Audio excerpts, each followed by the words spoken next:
My name is Martin Bullock. I teach chemistry here at Franklin, and it's my pleasure to welcome you all to this Earth Day Summit. The panel today is The Future is Now. We'll be discussing cross-disciplinary approaches to addressing the climate crisis.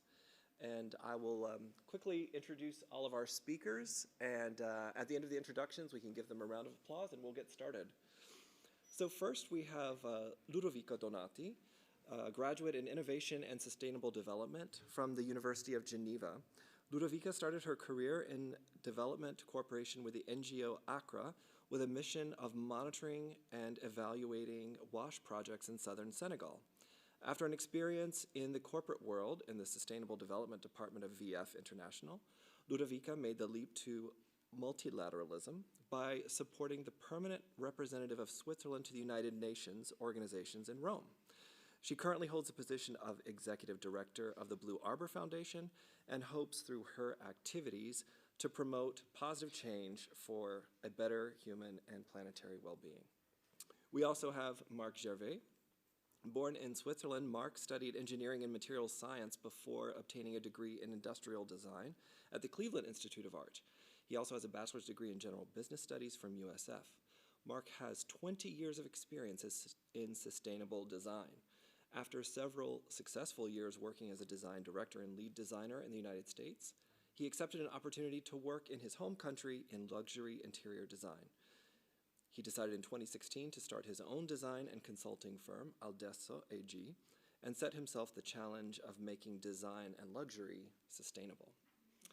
Joining us also today is Dr. Laurie Montross. She's a clinical psychologist, mixed methods researcher, and an educator with over 15 years of experience. In her clinical work, she specialized in geriatrics with an emphasis on preserving dignity and well-being of people diagnosed with cancer or dementia. As a mixed methods researcher, she has conducted multiple studies and received competitive grant funding from the American Cancer Society, the Brain and Behavior Research Foundation, the Clinical and Translation Research Institute, the MAPI Research Trust, as well as International Alzheimer's Association. Today, Dr. Montross brings her multi-layered experience to Franklin University, where she enthusiastically teaches critical thinking and psychology while conducting research that promotes cultural awareness, positivity, and a sense of sanctuary for people of all ages. Also joining us today is Dr. Will Sawyer of the Swiss National Supercomputing Center right here in Lugano. He's been a computational scientist for the last 30 years and has assisted researchers in multiple disciplines to perform their simulations on high-performance computers throughout the decades. Most recently, he has worked with climate scientists to enable the best possible simulations of the future of our planet. On this journey, he has learned from many knowledgeable individuals, journalists, economists, visionaries, and scientists alike, on how the current climate crisis needs to be addressed. And also joining us from Franklin, Dr. Caroline Wiedmer. She's a professor of comparative literature and cultural studies here at Franklin. She received her PhD from Princeton with a dissertation on memory of the Holocaust in Germany and France. She's the author and co-editor of a number of books and articles circling questions of memory, motherhood, the intersections of law, narrative and culture, the maritime port as space of trade and cultural exchange, and various forms of sustainability. At Franklin, she spearheaded programs in comparative literature and cultural studies, social justice and sustainability, and the Sustainable Cities program in Zurich. She has built, together with Christoph Küffer, the Center for Environmental Justice and Sustainable Futures, CJSF, and with Johanna Fassel, the Scholarships Without Borders program, which welcomes refugees to Franklin. So if you'll join me in welcoming our panelists with a round of applause.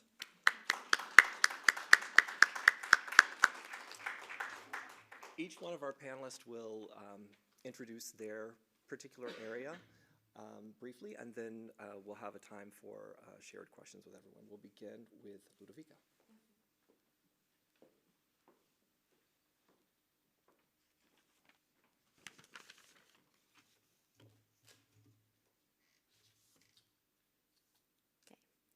I hope that you can hear me. Good afternoon, everyone. I'm very glad to be here discussing this interesting panel with all of you. I hope that all our different perspectives will really build up an interesting conversation. And hopefully, voilà. I will start this panel actually talking about a bit the paradox of digitalization. And so basically the fact that despite that we live in a very interconnected and digitalized world, we still see somehow a growing sense of exclusion and abandonment. And we see a lot of institution, organization, and projects that still work with a silos approach and really with a strong sectorialization. And this, of course, it's a bit of a pity because it really creates a divisive environment that, of course, also comes with a burden to the planet and also a negative impact for our well-being. And also, we would have hoped that with all this digitalization and hyperconnectivity, we would feel at least more connected, have more inclusive approaches, and better personal well-being. But what we see is actually a growing sense of exclusion and loneliness among people, especially the young ones, and also like a sense of disconnectivity to the real world. And yes, in general, this is, of course, a pity because we would have the opportunity with all this new data and technology to tackle that better. So we have this sense of loneliness in a time where we are also facing a strong environmental impact due to climate change, but also, as we have seen recently also here in Switzerland, financial instability and unfortunately growing conflicts a bit everywhere. And it's also to be noted that still today, both social and environmental well-being is still considered as an externality. This means that it's not really reflected in the economical and political decision-making very often. And this, of course, comes with some distortion in the market and a strong misallocation of resources. So if we take, for example, the food systems, we can see that there are some incentives in the market to promote a certain kind of alimentation or food that actually eventually is not very good for the public health or global health. And so, of course, we have an unbalanced system, as we have, of course, some industry that benefit from it, like the food industries and the pharma. But in general, we have this comes with a cost to our society in terms of the public health. And if we broaden the topic, if we broaden it and not only take food system into consideration, but really environmental and social well-being, they're still unfortunately considered a bit as externalities, somehow something you have to have on your Excel sheets, etc., to write your sustainability report, but it's not really the focus. And so what we, what we wanted to do, or what the co-founders of Blue Arbor wanted to do by creating this foundation was really try to reverse this equation. And so to have the economy serving social and environmental welfare instead of the other way around. And so what we try to do with our projects is really to internalize the social and environmental well-being of our activities inside our project. So what we could see also with the pandemic, maybe one of the only positive things about this weird period that we witnessed, was really the fact that we somehow realized the importance of social connection, of social identity, and the connection to nature and the environment. And we also realized how important those are for our well-beings, especially in the face of climate change. So we at Blue Arbor, we understand well-being really in its multidimensional form, as you can see from somehow this image, where we really consider somehow its dimension in terms of the connection to the self, the connection to the people, and the connection to nature and the environment in general. And what we somehow promote or try to promote is that if we try to have an holistic and multidimensional approach to well-being, this could really have an untapped potential for really health in general, human and planetary health. So basically, what we try to do with our projects, the Harbor Hub program, is to try to tackle this 3 dimension of well-being that I mentioned before. And we try to create those projects, and that's also why I'm talking here today, is really with a collaborative bottom-up approach that is based on mutual learning, on team building, and on strong shared values. And we situate it really in this context of climate, of conflicts, of pandemic crisis. We try to tackle a bit this impact of the attention of economy that I said before. It's really somehow impacting this sense of loneliness that a lot of people tend to perceive. And also, we try to do all that basing ourselves on scientific research, so really on this research that there is on the fact that having contact with nature, either in an active or a passive manner and into the natural environment, really has a positive impact on our personal well-being. And we try to do that really by trying to create these somehow new inclusive spaces that are more in harmony with nature. So yes, the starting point was really somehow this need, the future is now the topic of our panel, that this need to somehow rethink a lot of things of our everything, actually.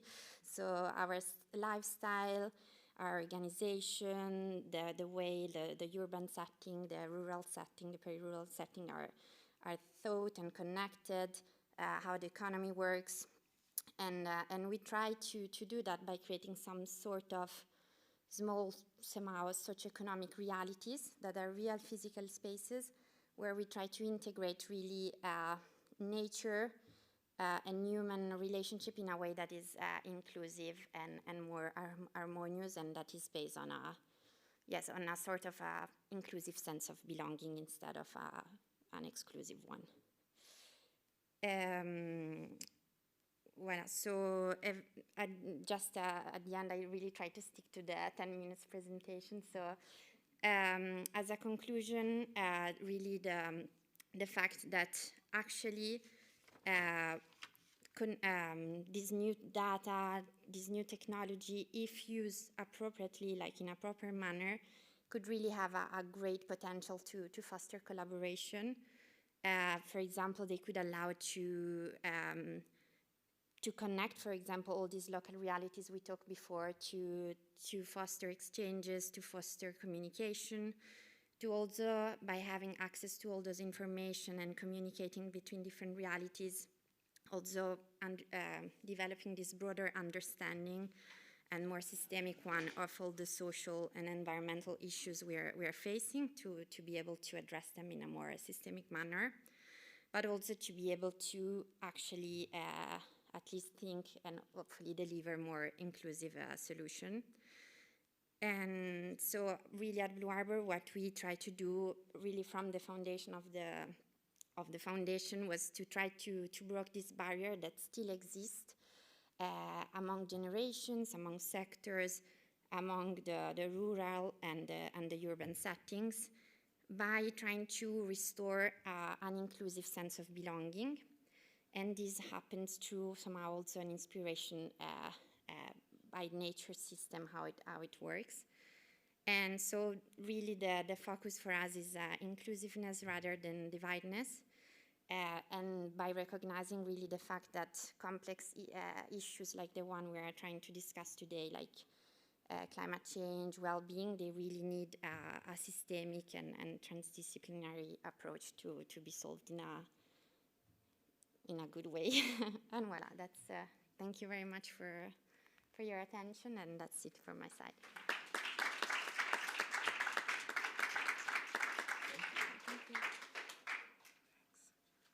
Thank you, Ludovica.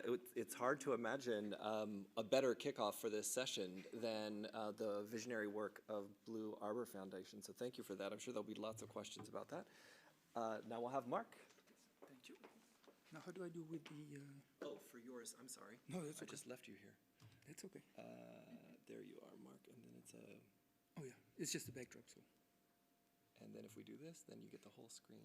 There you go. So thank you very much. Well, first, I'd like to thank Jean for putting together the these two Earth Days, and I was really drawn to this panel because I couldn't imagine really my work, whether just in design, but also in sustainability, without collaboration. It's very important. So I thought the best way to introduce you to it is to guide through just a typical project so you can really get a sense of all the collaborations that could potentially exist and do exist in my work. So, of course, the first collaboration is that with the clients. You meet with them. Most of them will have heard of me through word of mouth or maybe just recommendation from another person. And either I meet clients that have done all their research and know exactly which way they want to go, and unfortunately that leads to potentially a lot of misinformation. And then there's the other part who are just interested in the concept of sustainability as a whole and trust me to guide them through the process. So regardless, it's a very rewarding process because I get to really understand, discussing with them, understand the values that they hold in terms of sustainability. Whether it be that for them it's really important that we use as little energy in the production of their home or of all the products we will be using, or it could be that they're really interested in the amount of water that's being used, or that all the materials may be recycled and recyclable or biodegradable. So there are a range of things that in which it could go. And the most important thing is that I have to know their priority. And this way I can come up with different options to present to them that are in line with whatever they're looking for. So of course, then that leads me to look at the different options, the different materials. One thing that's very important is to discuss with the craftspeople at that point, at the very early stage, to find out if it's even possible. They're the ones that really know the materials. So you have to have that really strong collaboration with them. Now, there are many designers that have their own specific brand, their own specific style, and they will tend to kind of push that on their clients, and maybe that's what the clients are interested in. I'm known to really be focused on doing the design for the needs of the client. And so I don't have a specific style. Most of the discussions I will have with them on sustainability involve aesthetics, the flow, it could be the purpose, maybe it's the special needs, and of course sustainability. So those are the most important values that we're going to discuss. Of course, there are plenty of others, but I won't bore you with that. And after that conversation, as I mentioned, you're going to have the conversation with craftspeople. Once that's done, then we move to the next stage. And of course, depending on where the project is, I'm based in Lugano, but my projects are all over the world. And obviously, it would not make any sense for me to bring all my crew and all the materials on the other side of the world to the project. It doesn't make any sense. And I really try to foster the use of local materials. And of course, who knows the materials best? It's the local craftspeople. They have the knowledge, they know how it's been used over time, they know what to look out for, they know the qualities, maybe the disadvantages. They might say, well, actually, maybe if you use this material, it may be more suited for the use. So this is also a very important collaboration to have. And of course, since I travel a lot, I also get to meet a lot of different craftspeople from many different regions of the world, and they all have something to teach. So that conversation really allows me to learn more about different areas that will then potentially give me ideas for other parts of my work. Now, as I told you, the reason why I learned so much from the craftspeople, they are the expert. They know how to change it. Now, one thing that I can also do is by knowing how they work with these materials, I may potentially change my design slightly to make their work a lot easier. And so it's really about that going back and forth. It's, to me, there's not one person that's worth more than another. It's very important that everybody's on the same level. Ultimately, we're all trying to get to the same goal. We're trying to make the project a reality. And for that, having the discussion with the craftspeople, and so they really understand the concept, so they understand they are part of it. and they take pride in it. And they will be willing to go the extra step perhaps than what they're familiar with to really be proud of their work afterwards. Sometimes even I ran across some craftspeople in another country that worked exactly the same materials as in another part. However, there were some construction methods or maybe even tools they were completely unaware of. So this is really about international collaboration. Obviously now it's a lot easier with the internet. You find out what's going on in the world. But until a few years ago, it's not really been the case. And usually one of the big issues I find, whether it's with craftspeople or with industries, is that they tend to, I don't want to say close-minded because that's negative, but they really tend to stay within their industry and try to compete maybe with other people in their own industry, but they won't look outside. And there are so many cases where some discovery in another industry could help that specific industry. I mean, for example,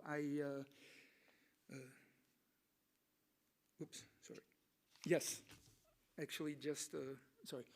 2 weeks ago, I was in Basel. I was actually meeting with one of my suppliers in metals, and he was showing me around and showing me all the different methods that they were using. It's the first time I actually saw his setup. And after a discussion, then he led me to the side, and he pointed to me a huge pile of scraps. And he says, "This is the scraps of our production. It's 100% metal. We can simply remelt it. Unfortunately, that takes a lot of energy. Is there a way that we can potentially reuse this for another project or another product?"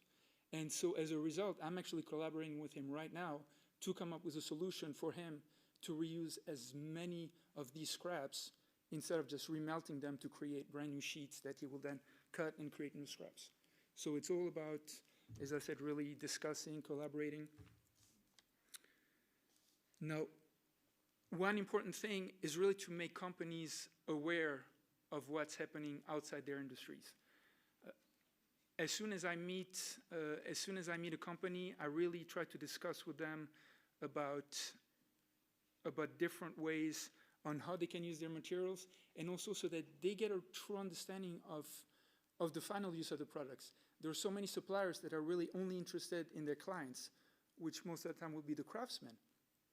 But if they understand one step further and think about the end result, maybe it will open their minds to other possibilities, maybe on how they could potentially change the materials that they produce.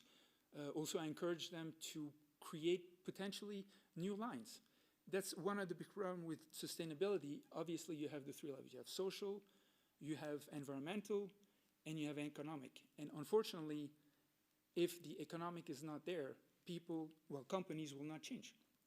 They need to know that there will be a market before they start investing millions into retooling and changing the way they do things. So it's all about just doing little steps at a time.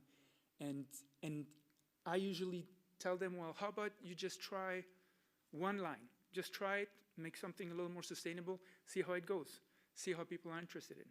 Now, of course, that doesn't stop there. Another important part, not just the companies.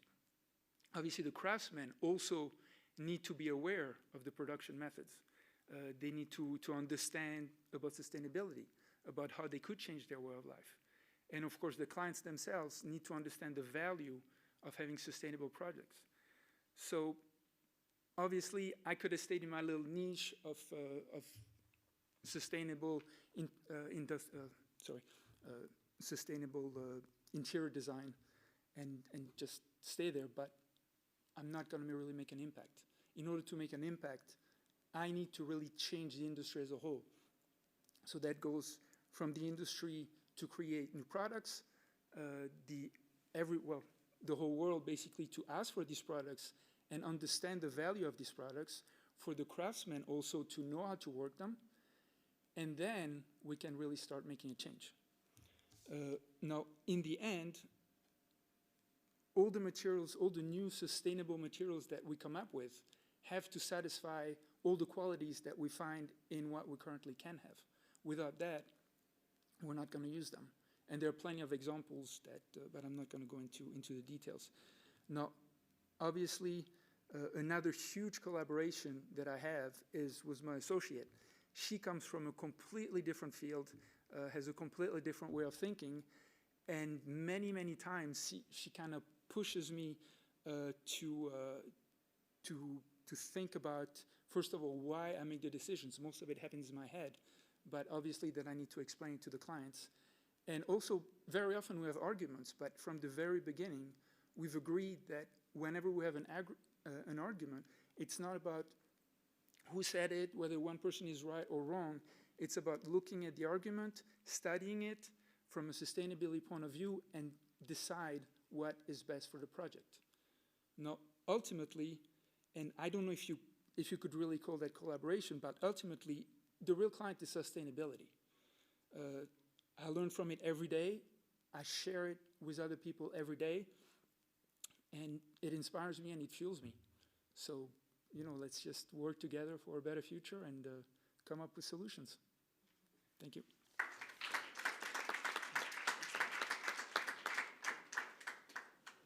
Thank you, Mark. A nice inspirational message there at the end. I like the idea of the sustainability being the real client out of all of that. That makes a lot of sense. Good. So next I'm going to ask Lori to come up. I'll try to get you set up here. We had you ready to go. Oh, there you are. Yes. Okay. I'll just click present. Will that be all right? Okay. Okay. Let me just check. So this. Aha. Okay. Brilliant. Hello. Good afternoon. Thanks for coming, and thank you for inviting me to this esteemed panel. There are moments where I'm trying to figure out why I'm up here with all these really important people, but I'll share what I do. So I am on faculty here at Franklin University, Switzerland. I teach psychology and am a clinical psychologist by training. But being here at Franklin University has really inspired me to also start bridging what I know about people and their well-being with environmental health. So we are going to talk for the next few minutes about environmental psychology. And I'm going to try to make a little case for collaboration. So what is environmental psychology? The beauty of this field is it's designed to be multidisciplinary at its core. It investigates the effects of the physical environment on human behavior. So here, that's rather all-encompassing, but when we think about the ways in which people and the environment interact. So environmental psychology sits in this space. If you can imagine, we have the environmental sciences, and then we have areas of specialty such as geography, anthropology, that not only consider spaces on Earth, but the ways in which people live in those spaces and how cultures interact with those spaces. Psychology itself being the scientific study of human behavior, so that really drills down to the individual level. And so environmental psychology sits at this intersection. If we look at environmental science, culture, anthropology, psychology, what can we do to apply these principles in a way to, in the end, ideally benefit humans and their interaction with nature? So we're starting to see a burgeoning field in environmental psychology. There are even a few graduate programs that are starting to pop up in innovative parts of the world. And there are a number of ways in which environmental psychologists are starting to work. One of the first areas or primary areas is this impact of environmental stressors on mental health. So what does being exposed to noise pollution, to overall environmental pollution, to crowding in cities, what does that do? How does that impact people's mental health? Also looking at human design variables, so the ways in which lighting, colors, textures in spaces help promote mental health and well-being, or not. I suspect my colleagues have great thoughts about ways to consider this in work. There's also a great deal of interest in the ways in which nature can support human health and well-being. Some literature around restorative nature. And as a quick snippet, I'll share, this is a study that was done at the University of Michigan in the US. But essentially, they gave students on campus, they randomized students into two groups. They first gave them a short-term memory test. And then they asked half of those students to take an hour walk in an urban setting in Michigan. The other half took a walk in one of their local arboretums. Came back after 1 hour, and the students who had walked in the arboretum showed 20% improvement on that short-term memory test. And this was one of the first times that we started to think about ways to improve human well-being and functioning with our interaction in the environment. So some really exciting work that's coming out in this area. And also a concept in this field termed place attachment. This is a definition provided by the American Psychological Association, but has some global implications. But this is the feelings of connection or affiliation with a geographic location. And that location provides a sense of security, comfort, but we start to identify with that place on Earth. So maybe for yourself, you might imagine in your mind, if you were asked, is there a place on the planet that you have this type of attachment to? You identify with it, it feels like home, it's a place that you would cherish, and interestingly, that you would more likely protect. So that's how this starts to fit in. Here at Franklin, I'll give an example. For those of you that may not know about our Franklin curriculum, we have what's termed academic travel. And this occurs every semester, where we take about 2 weeks with our classes, and we go to different locations in the world. This last semester, I went to Madrid in Barcelona with my 22 students in positive psychology and health.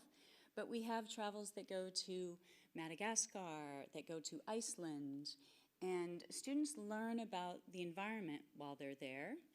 And I'll give you a quick look at what that's about. If you want to make a difference, you need to know what's going on around you.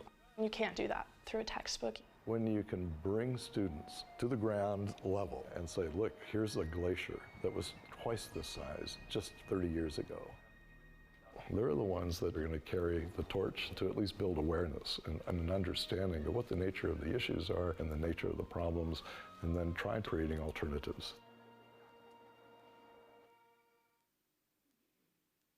So the good news is we already have people who are out investigating the world as part of their scholarship. What we're starting to become really interested in are those academic travels creating some sense of place attachment for these students? Even if they're only 2 weeks, do you have those moments on travel where you in essence become changed in such a way?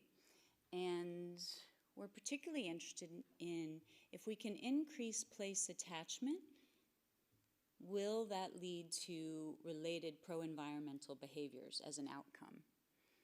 And I have to, at this point, give credit to one of our devoted and talented thesis students, Maddie, if you would stand up. I'm going to embarrass you for a second.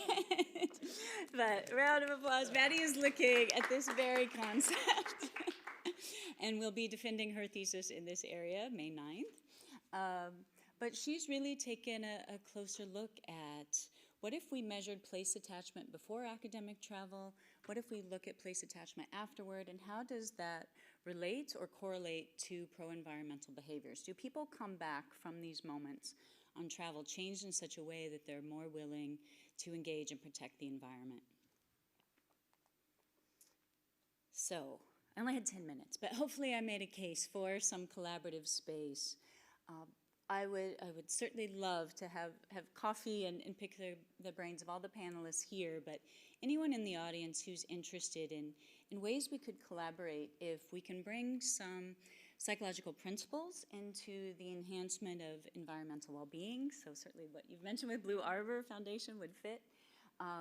Using psychological principles as we start to create space and designs for people to live in. And if there are ways that we as psychologists can help promote a sense of place attachment. If in the end conservation is an act of love, then maybe we can help foster that in people in the way that they interact with the environment. So, as a shameless plug for anyone to reach out and connect in this regard, here is my email address. I would love to chat and hopefully help you all make the world an even better place. Thank you.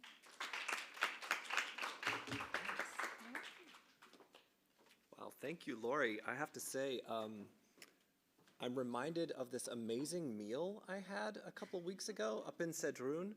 There was this amazing chef up there, if you get a chance to go, and he just put together this menu, and it was about the middle of the meal when you realized, like, everything is fitting together in this perfect way. Like, that's where we are now in our panel. Like, we're really seeing the interconnectedness with all of it's all coming together. And I'm always thinking about food. That's probably where that all came from. But now I will welcome Will. Oh gosh, Will, I've got to get you set up here. Yeah. Oh, there you are. And then we click there. Yep. Okay, great. Thanks. Great. Thanks a lot, Martin. I'm the numbers guy. So I perceive my role here to be the representative of the science, and not only the climate science, but also the climate change mitigation science. And there's a big body of knowledge about that. But first to the climate science. Sorry. So, climate change is real, right? It's largely caused by human activity. It's mostly through the burning of fossil fuels, the greenhouse gases, which are emitted from that. And we've been battling climate change for over 30 years, right? It's been a topic of conversation for probably as long as you have all been alive, right? And yet, year by year, we still produce more greenhouse gas emissions than the year before, except for 1 or 2 years during the COVID pandemic, which is really remarkable given the effort we're trying to address this crisis with. So you perhaps know in 2016 there was the Paris Agreement where we agreed to limit the global warming due to greenhouse gases to 1.5 degrees.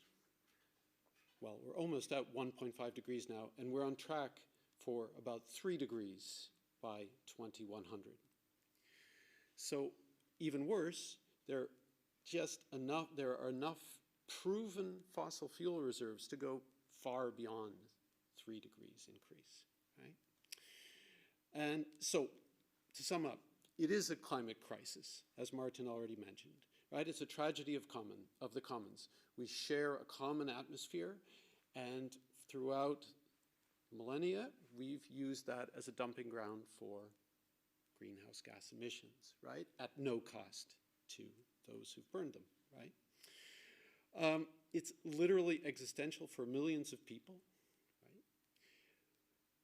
And most of those people are the ones who contributed least to the crisis. The ones who contributed most are the ones who cumulatively put the fossil fuel emissions into the atmosphere. And frankly, that's us, Western society. By far the majority, even if currently countries like China and India produce considerable amounts of greenhouse gases. But that's not the presentation I'm going to give, because the topic is future is now, right? And so I'll jump all the way to the conclusion. And if there's only one thing you take out of my presentation, is that we have the tools to address this crisis. It is possible, right? It's not a lack of technology. That's not the problem. So that's the good news, right? But the bad news is that there are no silver bullets, right? People sometimes talk about nuclear fusion is going to save us. Well, no. I've worked with the scientists, not going to happen on the time frame which would help us, right? Or maybe it's hydrogen. Just saw an article today. Hydrogen will solve the climate crisis. No, it won't. E-fuels, maybe you've heard of them. Forget it. Do a little bit more recycling, plant a few trees. It's not going to do it. Simply not going to do it. And so the reality is there are several realities, right? One is adaptation will be part of the way we address the crisis. Not that I appreciate that, but we're already adapting in many ways to climate change, and that's unavoidable. However, mitigation or trying to reduce our impact on the environment is also crucial. It makes a big difference if it's a 2-degree increase in global mean temperature or a 3-degree increase. We have to also mitigate the crisis, not just try to adapt to it. So there are many things which have to happen, and they have to happen scientifically. And it's going to be really, really difficult. Don't let anyone try to tell you it's going to be easy. And this is just a small subset of the things which need to happen in very short time frame, right? We have to end subsidies for fossil fuel exploration and use, right? Not only explicit subsidies where people are paid to increase consumerism, increase carbon footprint, but also the implicit ones where it's more advantageous to drive a car, for example, than it is to walk or use a bicycle, right? We have to introduce carbon disposal fees, and I purposely call them that. You can call them carbon taxes if you like. But the point is, people who consume, the people who consume and produce a carbon footprint, have to pay for the environmental damage from the carbon footprint, right? Now that causes a problem. What if we have carbon taxes but other countries don't? So won't we try to outsource our carbon production to get carbon intensive imports? And that's exactly what is happening, right? To compensate for that, at the same time you have to introduce border adjustment tariffs, right? To restrict the flow of the carbon intensive products which we are importing, and thus causing our consumption, our carbon consumption, right? All of society has to be slowly electrified, not only for transport, mobility, but also for heating, for working, right? And that's a huge transition. And to manage that, right, because electricity has a footprint too, we have to increase the amount of renewable energy, solar, wind, but at the same time, those are intermittent sources of energy, right? And thus we need energy storage, right? We're very fortunate in Switzerland. We have good energy storage in reservoirs in the Alps. However, it's not sufficient. We need batteries. Where are the batteries going to be? Well, they're going to be in electric vehicles, right, in your home. Currently, they can only charge. They can only take in electricity. There's vehicle-to-grid technology, which has to be implemented so that you can sell your electricity when the demand is high from your car, and then charge when the tariffs are low. However, that means that the electricity market at the same time has to be liberalized, has to be changed such that the prices fluctuate considerably to motivate people to buy and sell into the market. Okay, our nutrition has to change. We just learned about that at lunch, right? Agriculture is extremely carbon-intensive part of our economy, right? Our diets have to change. We have to learn how to make food more efficiently and have to, at the same time, keeping us healthy, or perhaps even healthier, right? We have to change the way we build houses or organize cities. You've perhaps heard of the 15-minute village, which is a new concept which is being implemented in certain cities like Paris.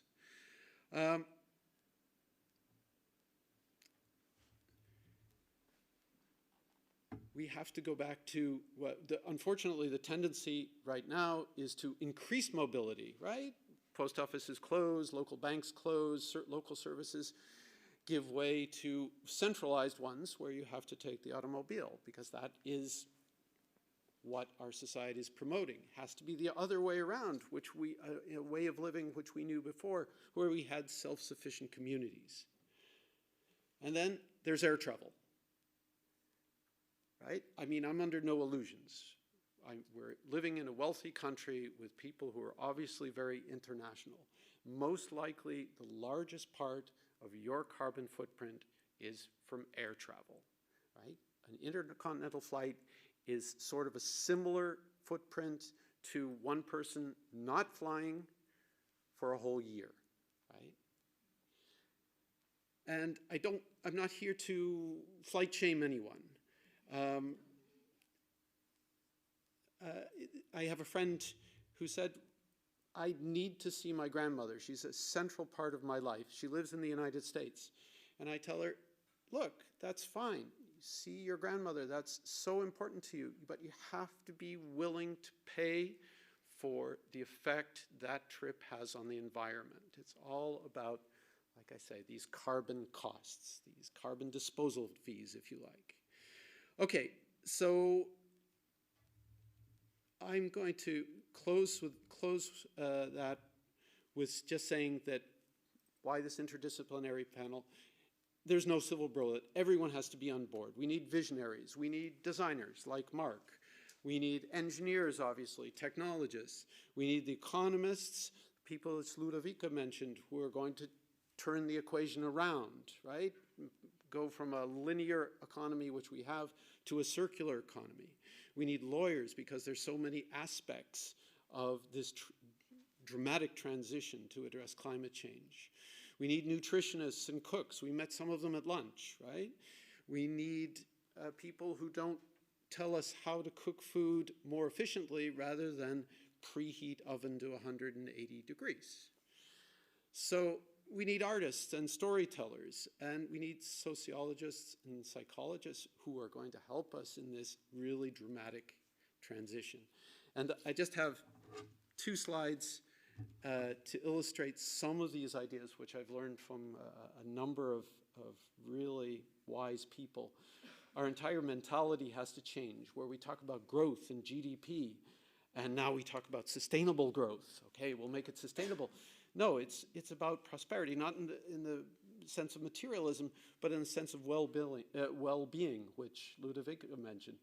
Convenience is very central to our culture.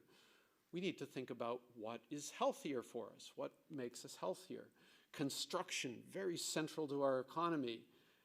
Perhaps we should be thinking about renovating things, which has a much smaller carbon footprint. Instead of profusion, how about the sustainability? We're talking about that all day. Novelty, very key in our society. Quality, on the other hand, gives us things which last a long time and have a much smaller footprint. Productivity, very central. How about reusability, making the linear economy circular? Globalization, how about community? To illustrate those ideas a little bit more, this is a little project I have called Toe Print. How can we implement this? Well, obviously, it takes technology, right? Technology is fundamental, but there's no silver bullet, doesn't solve the whole problem, right? You need individuals on top of that who are willing to change society and act as role models. And this is a little project I have called havers.org to find role models to have only 1/2 the national carbon footprint. It's fairly easy to do without reducing your life quality, just by making right choices between things which are carbon intensive and which are not. Why not 99%? Our society doesn't allow us to make such dramatic reductions. We still have to eat. We still have to have to wear clothes and so forth. And then finally, community. I mean, there's a reason that community is central to many faiths. And I'm thinking not only of, common religions, but the Ubuntu spirit of I am because we are, right? Community is central to the solution. We need people to help change the laws and attitudes. We need intellectual property from the technologists in the public domain so that everyone can use that. We need to grow, the community has to grow itself. Yeah, so in that, I'll finish up. You probably at this point say, well, that's all impossible, not going to happen, right? And in fact, sociologists have looked at this and they've made clear, well, humans are very good at reacting to imminent danger, perhaps like the COVID crisis, but they're not good at reacting to incrementally increasing danger like we have in the climate crisis. And so it's all ultimately, the solution is all on how we perceive this crisis. And there's a reason that Greta Thunberg said, I want you to act as if the house is on fire. Yes, if we realize the house is on fire, then we will act. And I'll leave it with that. Hope questions come up during the discussion.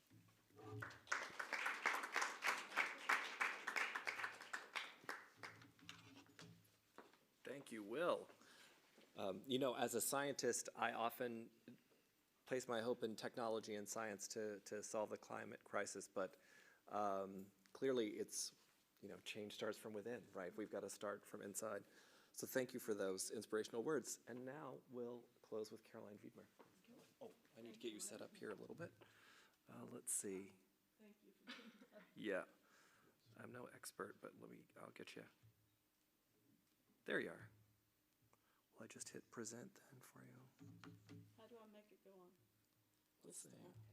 And then you can navigate with the forward and backwards buttons on there. I don't know if you can see them. I'll be able to see them. What's my glasses on? Hi, everyone. Thank you, first of all, Jean and your team in Green Office. I mean, it's really quite amazing to do this at Franklin. It's the first time, I think. So I really, really appreciate it. I also appreciate the design of this panel. I was sitting there, as probably many of us, going, well, how is this going to work, right? Where are we going to have overlaps? And what's really quite astounding is that, I see nothing but overlaps, really, in what we're doing. So going back to what Martin had said a little bit, your metaphor, like your meal metaphor, I think I'm dessert. And I'm dessert in the sense that I'm going to talk a little bit about research and about kind of a meta idea of research.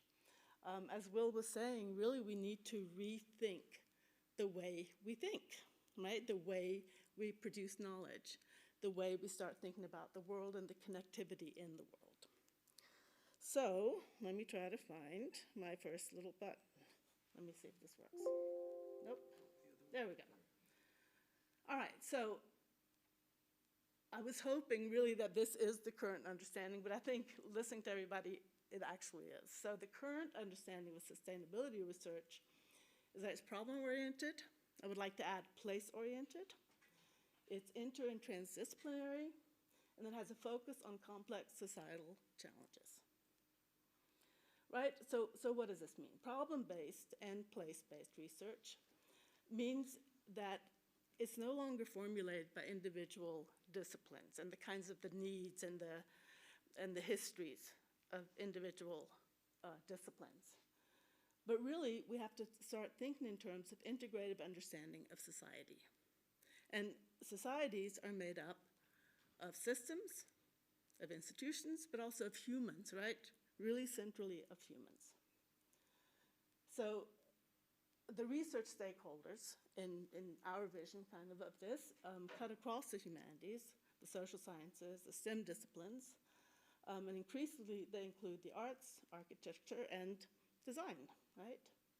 And transdisciplinarity means that the entire research process is co-produced from the very beginning when you start thinking about, well, what do we want to figure out, right? What are the research questions?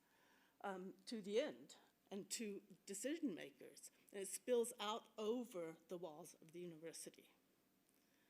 Right? This is actually political. How we make knowledge and how we disseminate knowledge, in the end, is political. And it has to do with our future, with everyone's future.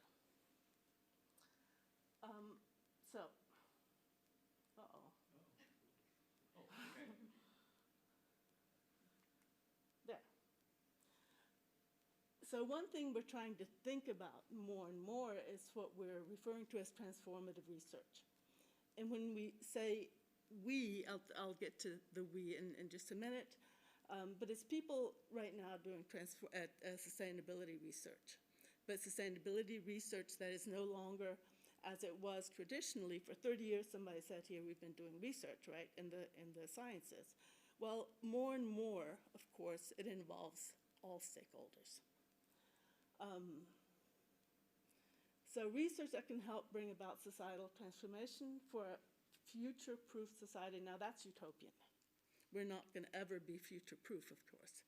But this is something this is part of the lingo in a certain way, and we might be able to talk about that a little bit more later. But research models that are based on social change, that follows work typically done in the social sciences and humanities. In other words, in those kind of disciplines, we have always, in a way, thought about civilizational design.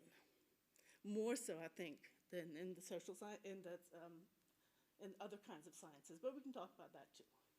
Now, today, we're in Switzerland, of course. Our funding instruments are in Switzerland. And so we have to say that quite often when we come with this kind of design for research, it's still being turned down because it's too transdisciplinary. And we have to kind of think about that a little bit. And also, I mean, in other, right, when Switzerland often reacts to success, not in Switzerland, but outside of Switzerland. And more, the kind of success of this kind of research is trickling into Switzerland. So that's a good sign. Now, enter the environmental humanities. Now, the environmental humanities, I'm going to say that from the get-go, it's kind of a misnomer because it's long since not only the humanities who are doing this.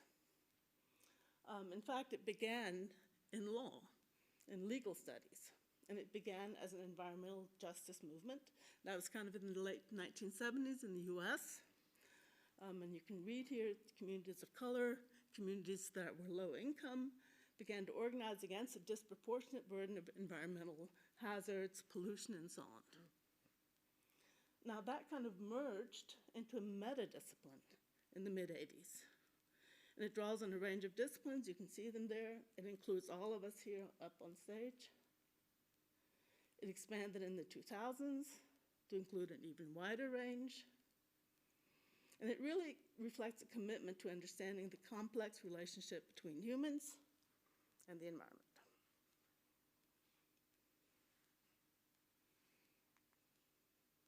So what do we try to figure out there? You can break it down into many different kind of areas. And I'm not going to read them all to you, but you can see historical research, ethnographic research, textual analysis. That's kind of where I begin with this kind of research. Critical theory, also something close to my heart. And then, of course, all of that came together in transdisciplinary collaborations. And here again comes in this idea of this transformative research. If we work together, we can go forward together. So how could we use this? How can this be useful to us? It can be useful to us in education. We do this every day almost at Franklin. It can be useful and should be used in policymaking, in environmental activism, in conservation and restoration, or renovation, right? Much better than building anew. And engagement with the public, right? The universities, and you know, I'm just echoing what many people are saying. Universities should no longer be simply these ivory towers, right? That term that is so antiquated I can hardly use it anymore, but it's really something that should be open to the public. And that's it. Thank you. Look, we already went on ourselves. I wanted to keep this low. Thank you. Thank you, Caroline. Well, now we've had dessert. I think we'll just stick with that analogy. So, and now it's time to digest everything that we've learned. I'm going to start first with just one question to go around the panel up here, and then we'll open it to audience questions. So I'll just do one up here first, Maddie. And I've got some microphones that I'm going to hand you all, one for this side. So when one of you wants to speak, you just flip that from red to green. Okay. Just flip it on red to green if one of you wants to speak. Okay. So, and I'll just say again, I've really enjoyed watching all this come together. I guess, Jean, you must have put together this panel. It's really been fantastic. So round of applause for Jean. Really, really nice. So first of all, I just would like to pose a question to the whole panel. It's clear that all of you are working in your fields already trying to reach across these barriers, reach across these boundaries, and do some sort of integrative work that's addressing the climate crisis that we're facing. So if you could, you all talked about several ideas during each of your pieces here, but if you could just pick one particular barrier that either you have faced or that is the biggest barrier in your particular area, from your perspective, what's standing in our way from your perspective for integrative work on these solutions? What are, some of you alluded to it during your talks, but if you can, I'm putting them all on the spot right now, so if you can just think of something that would, that's been the biggest barrier that you see kind of over and over again. I don't know if anybody wants to jump in, if anybody's got anything. I mean, I can jump in because I just mentioned it, Yeah. which is, I mean, one of the barriers to the kind of research we would like to do, or are doing actually at the center, is that funding is often, you know, even when, so funding is hesitant. They always want to know, well, what is your lead discipline? You know, and if you hand it, and I'm sure many of you have had this experience, when you put a project into the National Science Foundation, for instance, here in Switzerland, they want you to mark exactly which disciplines are there, right? And you're trying to say, we're trying to get away from the disciplines, actually, right? To do something that's really outside of disciplines. And that is something that you have to learn how to write around, as it were. So that to me has been a barrier. And maybe also, of course, many people still think when you say sustainability studies, it's really for natural sciences, right? That's who does that, right? And you just do literature, so you stay over there. So, yeah. Thank you. Well, for me specifically, I would say it's greenwashing, actually. The biggest problem I encounter, well, actually, we just came back from Milan Design Week. I was there the whole week. And there were so many companies, but their focus, obviously, the R&D focuses on what benefits the company. And so they will say, well, this product, you know, our product is completely green. And then they, well, actually, you spoke about it this morning, but they may have a product that, well, this is completely made from recycled product.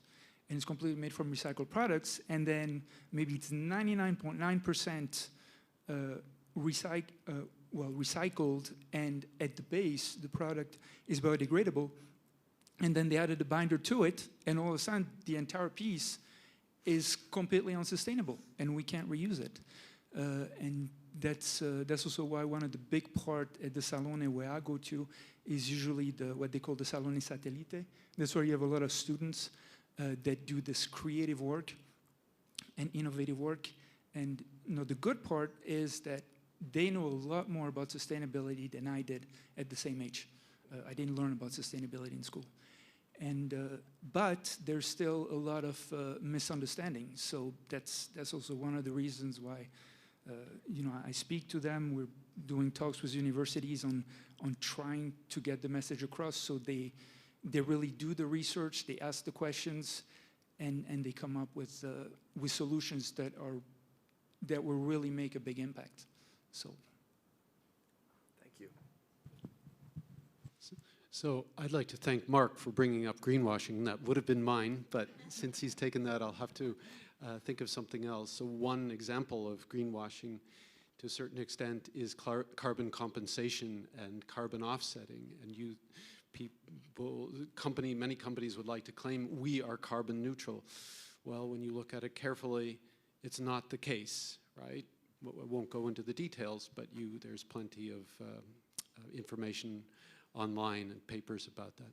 But the one I would pick in that case is in my own community that there's too much siloing. I think Ludovica mentioned that, and not seeing the global picture. Now, I work in the climate science community, right? You would expect us to be role models for the rest of society, and yet there are conferences on Arctic climate in Costa Rica and things like this, right? Oh, well, we need to do that for our, you know, our publications and for our, you know, improvement of our professional standing. And it's a big frustration for me. I think we need to show that we understand the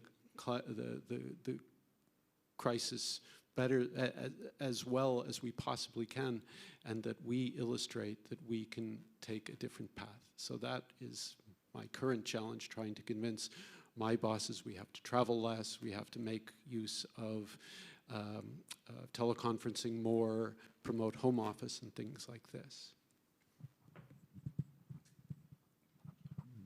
Yes, I will complement taking a bit what you both said. So this thinking into silos a bit issue, and then also as a foundation we are seeing the same issue that you have in research, where of course we want to promote these projects that are more systemic and holistic, but then the funding, I feel it's always, we have the same issue, so it has to be on gender, it has to be on families, even like community sometimes can be too much of a too broad as a term.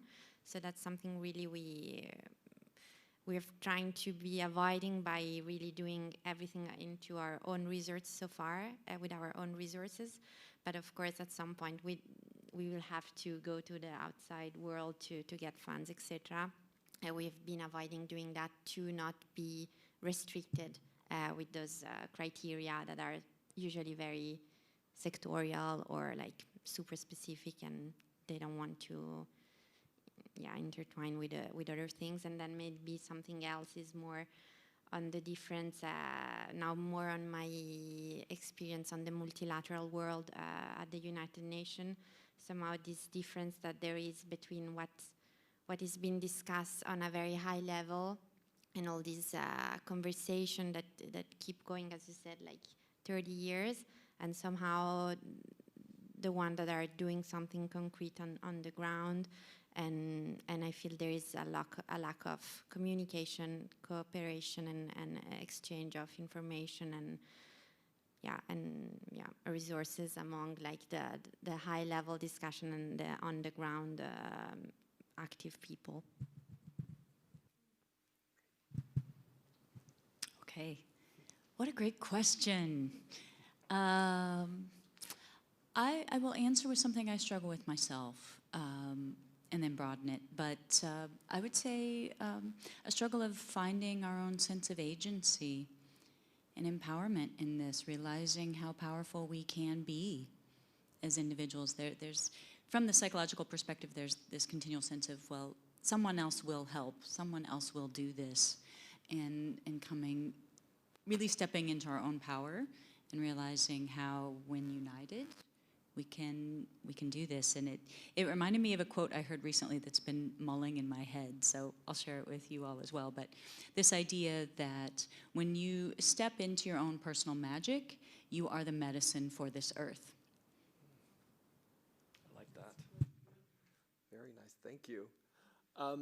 We are running on a little low on time, so I do want to give the audience a chance to ask any questions. Maddie came up here to rescue me. Oh, there she is. Okay, good. One of these other ones or one of the ones? Oh, how? Well, maybe. Oh, because they might answer. Yeah, you're right. You're right. No. Listen to Maddie. I've just learned over the years to listen to Maddie. Okay. So if anyone out in the audience has any questions for the entire panel or any one panelist in particular, we will do it. Oh gosh, probably nobody even remembers the old talk shows. Like, what was his name? Phil. What was his name? Phil Donahue. Nobody even remembers. But if anybody has any questions for any one of the panelists or for the group as a whole, unless I gave Maddie a bad microphone. Got it. Okay. Questions? Thank you. I actually have two, but I'm gonna go with the first one, and then let's see how much it takes. I am an architect. I work as an architect. I am currently, since 2 years, self-researching on neuroscience, and since 1 year I am currently developing my thesis on neuroscience applied to architecture in a field which has developed in Venice now. We are connected to ANFA in the US, to the Neuroscience Center in Parma. It's very interesting as topic, so I'm happy to have you in the panel. I want to contribute to the discussion that, please forgive me, I forgot your name, the design, Mark. You mentioned your experience in Milano in the last week. It just happened that I just came back from Milano yesterday, and I had the same feeling as yours. And I want to talk about one thing about sustainability, which is connected to the semantic of the word sustainability itself. Therefore, the idea that sustainability very often is intended as technical sustainability. But I'm gonna bring this example to you. For example, in building industry, as in design industry, very often nowadays, we do a lot of researches on materials, a lot of researches on sustainable materials, on how to get better isolated, how whatever. But the problem is that if I build a building in which maybe I'm gonna use sustainable materials, which can contribute to the selling of the building itself, and also theoretically to the ambient, the issue is that if the building has no meaning related to the society and aesthetically to the society, for example, then after 20, 30 years, probably is not gonna be inside of the patterns of conservation. Therefore, probably is gonna be broken down, which is probably gonna be the problem, the issue in a city like Lugano, probably in the next 30, 40 years, because it's strongly related to conservation. So therefore, what I wanna say is that very often we forget to think about the meaning. So we think about sustainability, technical sustainability, and we find solution about that, but we forget to think about inserting that part of meaning, which very often happens because we are probably more concentrated to use this knowledge and this awareness for marketing, for greenwashing, and probably in the next future, and I have to say not so next because I saw it in Milano this week, also for health washing, because it's gonna be probably the next topic. And so yes, I just want to give this contribute in this third question about this idea of lacking of meaning, which is maybe something that is thought rhetorical or philosophical very often in our technical department and as engineering, as architects, whatever, but the issue is that it is not. It's part of ourselves. Yeah. Well, thank you for the question. Very, very true. Now, I actually have two parts to that as an answer. One of them, you're absolutely right. One of the big problems with architects currently and engineers is that they're basically taught to use new materials. They're just not, there's so many old methods that we pretty much gave up on for the sake of technology, which are actually probably much better, much more affordable sometimes, and work just as well. You know, as I was doing my research just about a year ago, I came across a company. They make the entire buildings completely out of wood. They don't even use fasteners. They don't use glues. And it turns out the R value of the walls, which is For those that are not familiar with it, that's basically how well it insulates. Their R-value is actually better than any modern materials that you can have, and they only use wood. And you'd say, well, wood, okay, I don't want a house that looks like a chalet. They have built some, I think the tallest building they've built is about 7 stories tall, super modern. I've seen some concrete buildings that look ancient compared to that. And so the technology is out there. And as I mentioned with you, the other problem is that really architects are formed to use new materials. And they have to look at ways to reuse the materials. Thankfully, in Switzerland, when you no longer demolish a building or an infrastructure. In Switzerland, it's very regulated. You have to deconstruct, and you have a very clear plan on what you're going to do. So, for instance, anything that's concrete-based will probably be used then in the road industry. The woods have to be separate, the metals have to be separate, everything has to be recycled. They have to have a very clear plan on where everything is going to go. So we're lucky in that way. But unfortunately, that's not the case in many countries. So it's just, I don't think it's a matter of completely changing the way we've been doing things. It's just modifying the way we approach ways to design and to build. And frankly, the solutions are out there.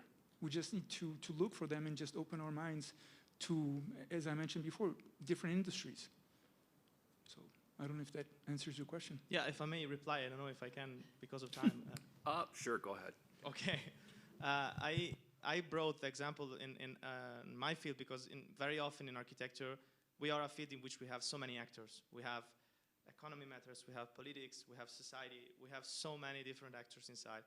And I think I would argue that, as you said, the instruments are there, but the issue is that we have to find a way, for example, as Ludovica mentioned before, we have also economical factors inside to motivate in a clever way, we as maybe people that are caring about this environment, to reshape the same issue, the same instrument in a way that maybe is going to be valuable for them also for economic, because we can take it apart, obviously. That's like the clear case in our field, sadly. But very often when you go out from architecture school, you think that you can go there and after in the market and try to do stuff as you are taught theoretically, but then you encounter the client. I'm sure that you are aware of what I'm talking about. And that's when it starts everything, because the clients are strictly related to policy, policy is related to politics, politics is related to economy. So it's all circular. That's for sure. For the first question. I would have a second question, but... Just real quickly on that, one thing that I didn't mention, as I found out, one of the biggest hurdles also to those new materials and new techniques is actually policy.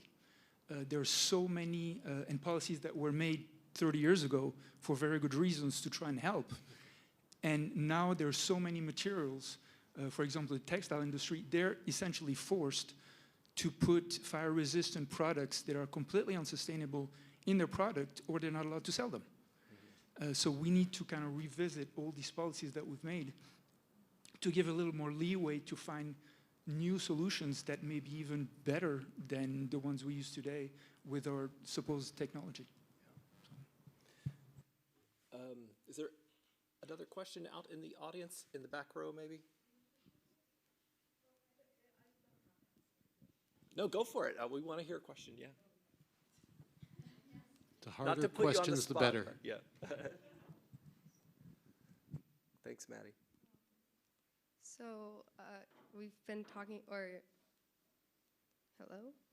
we've been talking a lot about like economics and like the interconnectedness of like politics, like science, research, psychology, and I was wondering, kind of in like what I perceive as like a big issue, like that kind of connects all of these areas and environmental, is like consumerism and like the industry, and how should we go about holding like the industries and the businesses accountable as well as ourselves because as much as we are a big issue in consuming and carbon production, it is also the people that are, it's the industries that are benefiting from us. And how do we, like, and greenwashing, how do you guys think we could potentially hold them accountable or make sure we are checking balances? I think people were talking about that earlier, in the economy and like political, especially, like same with like the UN, they've made promises, but how do we hold them accountable if we're not the people in power? Thanks. All right, accountability. Anybody got any deep thoughts on how we could? I don't have a deep thought, but just I want to mention something. Every single problems that we face today were solutions to problems from the past. So instead of saying that, well, it's their fault, how about we go forward and say, well, let's find a solution together and be positive about it. So that's just a point I'd like to make. So thanks for the question. That's a really great question. I believe people have to be held accountable, but one has to realize that you can't just shift the blame. And a frequent complaint is that, oh, it's 100 companies which do 90% of the carbon pollution. And that's true on paper, but those companies are making products for us. So when you talk about the problem, accountability, you have to include everyone, including ourselves. We are consumers, right? All of us. But we can make choices. There are choices to be made. One of the criteria in my mind is how much of a footprint does a product have? And am I going to buy that or not buy that, particularly if I have my goal to have half of the national carbon footprint, right? You are consumers, you can choose. And beyond that, there are legal paths. Should the oil companies be held accountable for fossil fuel exploration, for fossil fuel exploitation? I think they should be, and there are many, many legal processes ongoing trying to answer exactly that question. And maybe also complementing on that, not to forget the power that consumer have, like in shifting change. So we can see it like a lot, I think, in the last years. Like, I don't know, I just watched the documentary in Abercrombie on Netflix, how it seems crazy. Like, I really was in the generation where I was super in love with Abercrombie, and now I watched that documentary, I was like very surprised. But also with all the vegetarian and vegan trends, I think like now even I don't know, like every restaurants has some vegan options, some canteens, they have the vegan Friday. I think like the power that consumer can have, it's super strong, and it's maybe the strongest incentive for promoting a change in this world that is still driven by the market eventually. So I think this has not to be undermined, although of course it would be nice to have maybe also from the political context some more accountability on these industries, etc. But as it was mentioned before, it's a lot of power balance, and I think the grip that we have, it's very, very small, even in a country like Switzerland where we have a direct democracy. But the power of of changing the mentality and trying to promote that, it's very strong. Thanks. That reminded me, just Ludovica, what you were saying reminded me a little bit of Lori's quote. I don't remember it word by word, but I really liked it, and I hope you all won't mind if we close. Can you just say your quote again, because I found it very inspirational. Yes, I'm glad I'm not the only one that Yeah. really stuck with me. The quote is, when we step into our personal magic, we are the medicine for this earth. Like that. I'd like to end on that note. Thank you all.